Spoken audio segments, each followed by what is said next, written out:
This next exercise is one of my favorite rotation exercises because it involves the feet, the pelvis, and the trunk, and then we can even add cervical to it.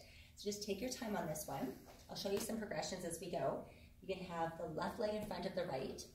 You're always going to work both sides, but we might have one side that you need to focus on more, especially if one side's more off balance. You'll know that's a weaker side for you. You can have your feet staggered, but our goal is going to be that they're quite aligned.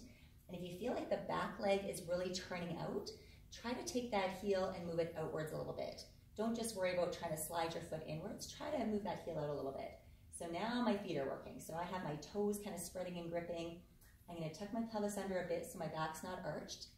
This is where pelvic floor can lift to help hold you through the whole movement. So my feet are working. I feel my back bum pushing back. I feel this leg pushing forward. Legs straight if you can. And then arms across the chest so that you don't overwork your shoulders. So now what I'm going to do is, since my left leg is in front, I'm going to hold my abs in tight. Pelvic floor is lifted. Use my abs to turn to the left.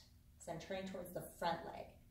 Then once you get into that position, you feel okay, you're going to hang on to that. And then you're going to push the left hip forward as the right pulls back. So the hip you're turned towards, it's going to push forward and the opposite hip's going to pull back. So it's like wringing out a cloth. So now I can really feel all these trunk rotators, my pelvis, my hips working like crazy, and my feet and my pelvic floor. So if you still feel okay and you want to add to it, now we can add neck. So again, remember, neck can start from your core. So I feel everything grounded. My head's just going to float as I turn my head from one side to the other. This is where the feet kick in like crazy, because just by turning my head, it's a lot tougher to balance. If you've had some post-concussion treatment too, we might add eye work to it. So you could try looking down in different directions. If you lose your balance one way, I'd probably work on that. Then we can unwind and then come back to center. This is something I want you to keep building on. You can add each progression. Each one you hold for 5 seconds.